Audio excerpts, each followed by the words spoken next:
بەسمان لە سەردانکردنی فراکسیۆنەکانی پەرلەمانی هەرێمی کوردستان بۆ ئەوەیە لە ڕۆژانی داهاتوودا کە دادگای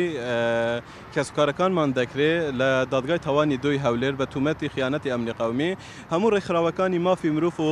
فراکسیۆنەکانی پەرلەمانی هەرێمی کوردستان لەوێ وجودیان هەبێ لە کاتی دادگاییکردندا و هەموو شتێک و هەموو تومەتەکان بە چاوی خۆیان ببینن بە تەنگ دەگمانەوە هاتوون و درێغیان نەکردووە بۆ ئەوەی ئەو کەیسەش نەکرێتە کەیسێکی سیاسی و ڕاستیەکان بۆ خەڵکی هەرێمی کوردستان و کۆمەلگای نێودەوڵەتی دەربکەوێ دەبێ ئەمریکا و بریتانیا بەتایبەت و بەتایبەت سەرۆکوەزیرانی عێراق مستەفا کاظمی کە ناویان لەو کەیسەدا هاتووە دەبێ بێنە سەرهێڵ بێنە سەرخەت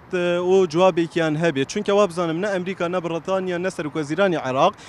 لە ئێستادا پێویستیان بەوە نییە خەڵکی هەرێمی کوردستانیان خەڵکێکی تر